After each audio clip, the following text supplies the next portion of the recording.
ધર્મપિતા અને ભક્તિમાતા એ બંને અવતારી પૂર્ણ પુરુષોત્તમ ભગવાન સ્વામિનારાયણના માતાપિતા તરીકે સંપ્રદાયમાં પ્રસિદ્ધ છે. ધર્મ અને ભક્તિ એ એમના બીજા નામ ધાર્મિક ભાવનાવાળા લોકોએ પાડ્યા હતા, કેમ કે મનુષ્યના શ્રેષ્ઠ ધર્મોનો પ્રાદુર્ભાવ થતાં માનવ હૃદયમાં રહેલી ભક્તિની ભાવનાનો સાક્ષાત્કાર આ દંપતીમાં થતો જનતાએ અનુભવ્યો. તે ઉપરથી તેમને ધર્મ અને ભક્તિ તરીકે સંબોધીને લોકો કહેવા લાગ્યા હતા. એ ધર્મ ભક્તિ બંને તો બદ્રિકાશ્રમમાં ભગવાન નરનારાયણના પિતા માતા તરીકે દિવ્ય સાકાર તનુથી કાયમી વિરાજે છે. એ સ્થાનમાં એક પ્રસંગે જ્યારે દુર્વાસા ભગવાનની ઈચ્છાથી પ્રેરાઈને આવ્યા ત્યારે જાણપણે સન્માન થઈ ન શક્યું અને બધી જ સભા ભરતખંડના વિપરીત દેશકાળના સમાચારમાં ખિન્ન થઈ ગઈ હતી. ત્યારે દુર્વાસાએ એ બધાને વિનય અને શિષ્ટાચારના ભંગ માટે શાપ આપ્યો હતો કે તમે સૌ પૃથ્વી ઉપર અવતરો અને અસુરોથી કષ્ટ પામો. તે સમયે દુર્વાસાને અતિશય વિનય વડે વાસ્તવિક સ્થિતિનો ખ્યાલ આપીને સાંત્વન કરવાનું કાર્ય ધર્મદેવે જ કર્યું હતું અને તેને પરિણામે દુર્વાસાએ અનુગ્રહરૂપે કહ્યું હતું કે તમારી સાથે ભગવાન પણ અવતરશે અને તમને કષ્ટથી મુકાવશે. આ ધર્મદેવ પણ તે શાપના અંગીકારમાં હતા જ. એટલે એ આધ્યાત્મિક ભૂમિકામાંથી ઉતરી અહીં ભારતભૂમિ તરફ દૃષ્ટિ કરીએ તો ઉત્તર હિંદના કૌશલ પ્રદેશમાં રૈકટ નામે ગામમાં પાંડે બાલશર્મા નામે સરવરિયા સામવેદી બ્રાહ્મણ રહેતા હતા. વેદમૂર્તિ સમા એ પવિત્ર વિપ્રના ઘરમાં ભાગ્યવતી નામે પતિવ્રતા પત્નીના ઉદરથી સંવત 1790 ના કારતક સુદ 11ને દિવસે પુત્રનો જન્મ થયો. આ સમયે મુમુક્ષુઓ અને દૈવી જીવોના હૃદયમાં સ્વાભાવિક પ્રસન્નતા ઉત્પન્ન થઈ. આકાશ તથા પૃથ્વીનું વાતાવરણ નિર્મળ થયું.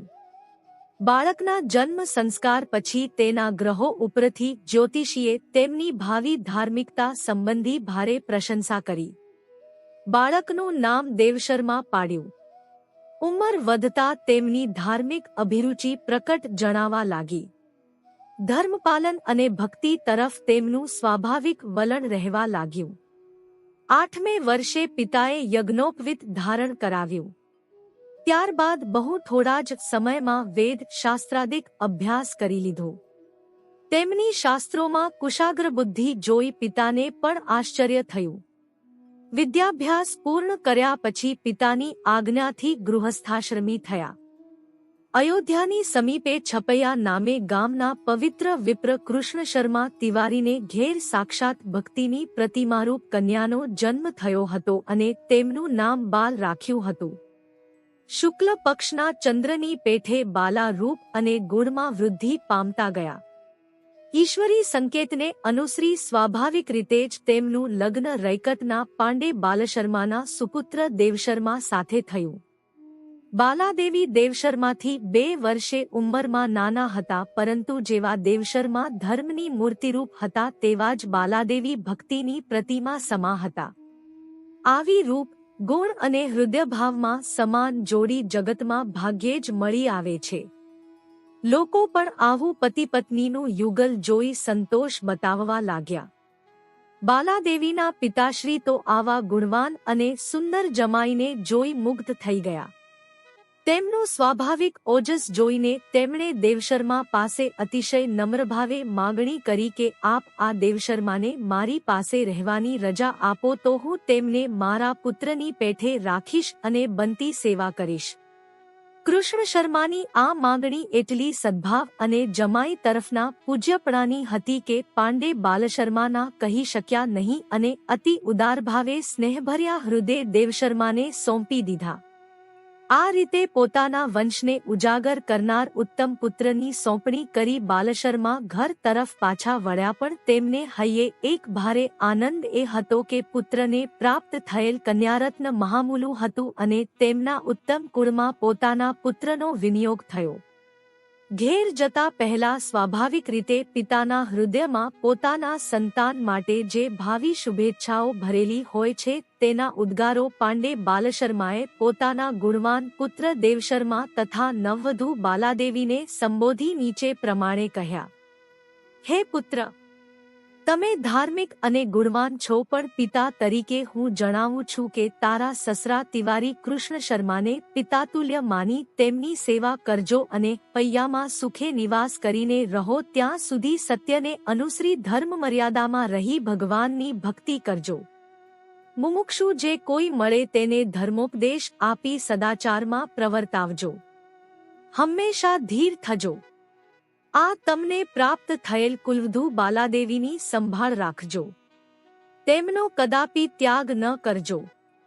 વળી આ લોકના સુખદુઃખોના વિષમ પ્રસંગોમાં પણ ધીરજ રાખી ધર્મનો ત્યાગ કરશો નહીં.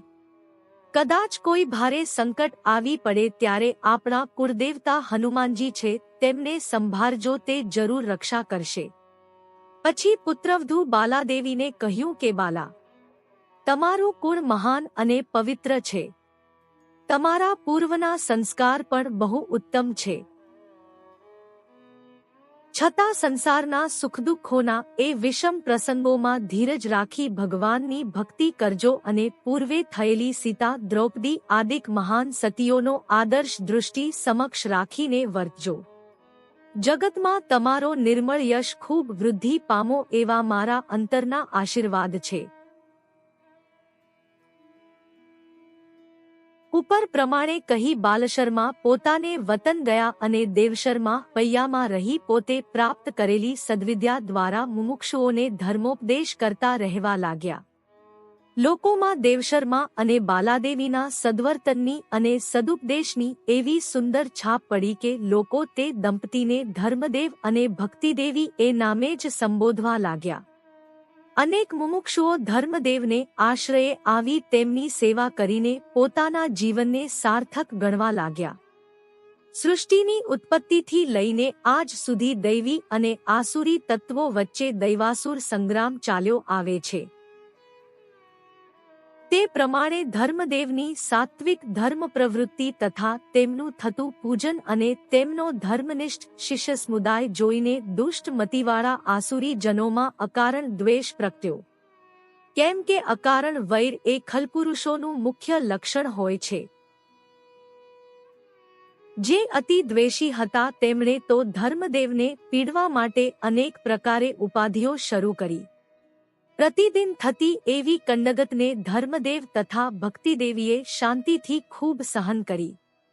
છતાં આસુરી જનોમાં વૃત્તિનો દ્વેષ વધતો જ રહ્યો હતો.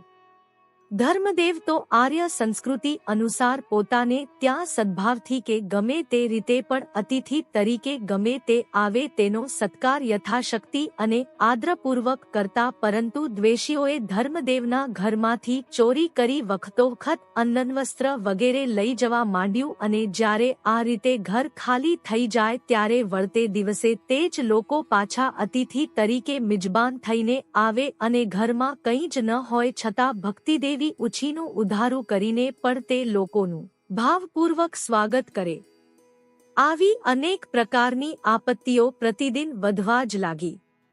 તેથી આ પ્રદેશમાં સુખેથી રહી નહીં શકાય એમ જાણી એ છપૈયા ગામનો ત્યાગ કરીને ધર્મદેવ તથા ભક્તિદેવી અયોધ્યામાં આવીને રહ્યા. અયોધ્યામાં નિવાસ કર્યા પછી પણ દુષ્ટ લોકોએ આ ધર્મપ્રાયણ દંપતીનો દ્રોહ કરવાનું છોડ્યું નહીં અને અનેક પ્રકારે સંતાપ આપતા રહ્યા. છતાં ધર્મદેવ અને ભક્તિદેવીએ શાંતિપૂર્વક બધું સહન કરીને ભગવદ ભક્તિ, સ્વધર્માચરણ અને જનકલ્યાણનો સદુપદેશ છોડ્યો નહીં. આ ઉપદ્રવ શાંત થાય એવી ધારણાથી વળી તેઓ કાશીની યાત્રાએ ગયા અને કેટલીક મુદ્દે પાછા અયોધ્યામાં આવ્યા. તો પણ આજન્મ વૈરી આસુરીજનોએ પોતાના દુષ્ટ પ્રયાસો તજ્યા નહીં. ધર્મદેવને પૃથ્વી સમા ક્ષમાશીલ જોઈ એક વખત ભક્તિદેવીએ પ્રાર્થના કરી કહ્યું કે આપ સત્યનિષ્ઠ અને પરમ ભગવદીય છો, એટલે આ સંકટોનું નિવારણ કરવા ધારો તો થઈ શકે. ત્યારે ધર્મદેવે કહ્યું કે હે સતી, તમે તો જ્ઞાનીને ધીરજવાળા છો, છતાં આમ કેમ કહો છો? પ્રભુની ઈચ્છા પ્રમાણે તેમનું ગમતું હોય તે જ બન્યા કરે છે. આપણું તો પ્રભુની ઈચ્છાને અનુસરવું એ જ કર્તવ્ય છે. ભગવાનની ઈચ્છાને અનુસરીને રહે તે જ ભક્ત છે. તે પોતાની ઈચ્છા પ્રમાણે ભગવાનને પ્રેરવાનો સંકલ્પ પણ ન કરે, માટે આપણે તો સદાય જે સ્થિતિમાં ભગવાન રાખે તેમાં રાજી રહેવું. કરતા હરતા પ્રભુ જ છે, તો પછી કયું કાર્ય ભગવાનની ઈચ્છા વિના થતું હશે? આગળ થઈ ગયેલ મહાન સ્ત્રીઓ અને પુરુષોમાં સીતા, દ્રૌપદી, કુંતાજી, વસુદેવ દેવકી, નળ દમયંતી, હરિશ્ચંદ્રતારામતી વગેરેએ અપાર કષ્ટો વેઠ્યા છે, છતાં કોઈએ દુઃખ મટાડવાનું અધીરું વચન કોઈ તરફ કહ્યું નથી. માટે આપણે પણ એ જ માર્ગને અનુસરીને ધીરજ રાખી પ્રભુનું સ્મરણ કરીએ. આ વચનો સાંભળીને ભક્તિદેવીનું હૃદય ભરાઈ આવ્યું. તેમણે આંખોમાં આંસુ સાથે કહ્યું કે આપ કહો છો તે બરાબર છે. બધું દુઃખ આપની સાથે સહન કરવા હું તૈયાર છું, પણ ઘરમાં કશી જ વસ્તુ એવી નથી કે જેથી હું આપની સગવડ સાચવીને સેવા કરી શકું. આપની અનેક પ્રકારે સેવા કરવાની મારી ઈચ્છા મનમાં જ રહી જાય છે.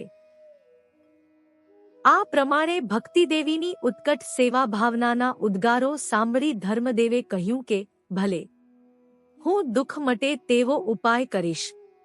જુઓ, આપણાથી છૂટા પડતી વખતે મારા પૂજ્ય પિતાશ્રીએ કહેલું કે સંકટ સમય કુળદેવતા હનુમાનજીને સંભાળજો, તે સહાય કરશે. હવે આથી બીજું કયું સંકટ વિશેષ છે? એમ કહી નૈષ્ઠિક યતિ હનુમાનજીની ભાવપૂર્વક આરાધના કરી. આથી હનુમાનજીએ પ્રકટ થઈ ધીરજ આપી અને બદ્રિકાશ્રમમાં થયેલા શાપનું સ્મરણ કરાવીને સૂચવ્યું કે હવે તમે વૃંદાવનમાં જાઓ, ત્યાં તમને ભગવાનના દર્શન થશે અને સંકટ દૂર થશે. ધર્મ ભક્તિ બંને તીર્થાટનમાં નીકળ્યા. કેટલેક દિવસે તીર્થરાજ પ્રયાગ પહોંચ્યા. ત્યાં ગંગાયમુનાના ત્રિવેણી સંગમમાં સ્નાન કર્યું. આ સ્થળે ઉદ્ભવાવતાર રામાનંદ સ્વામીના તેમને દર્શન થયા અને પરસ્પર બહુ આનંદ થયો.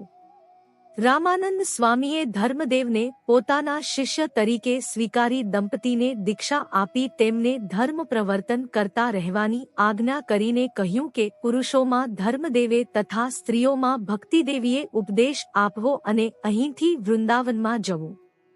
ગુરુની આજ્ઞા પ્રમાણે ધર્મદેવ અને ભક્તિદેવી વૃંદાવનમાં આવ્યા.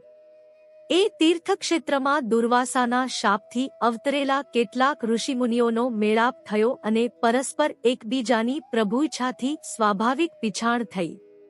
અસુરોના ઉપદ્રવથી સૌને શું શું વેઠવું પડ્યું તે પણ વાતો કરી. છેવટે બધાએ સાથે મળી ત્યાં જપયજ્ઞ કરવા માંડ્યો. તેમની એકાંતિક આરાધનાથી પ્રસન્ન થઈ એકાદશીની રાત્રિએ શ્રીકૃષ્ણ ભગવાને પ્રત્યક્ષ દર્શન દીધા અને કહ્યું કે હવે તમે ઘેર જાઓ, તમારા કષ્ટો દૂર થશે. હું ધર્મ ભક્તિથી પ્રકટ થઈશ અને અસુરોનું નિવારણ કરી એકાંતિક ધર્મ સ્થાપીશ. આ વરદાથી સંતુષ્ટ થઈ સૌ પોતપોતાને સ્થળે જવા નીકળ્યા. ધર્મદેવ અને ભક્તિદેવી ચાલ્યા જતા હતા. વચ્ચે નૈમિષારણ્ય ક્ષેત્રની સઘન ઝાડીમાં રાત્રિના અંધકારે રસ્તો ભૂલ્યા. વચ્ચે અવિદ્યારૂપ એક નારી મળી અને તેના અધર્મ પરિવારથી ફૂલ્યું ફાલ્યું કુટુંબ કેવું છે તેનું વર્ણન સાંભળીને ધર્મદેવને ગ્લાનિ થઈ અને તેનો વિનાશ કરવા ભગવાન પ્રકટ થશે તેમ જણાવ્યું.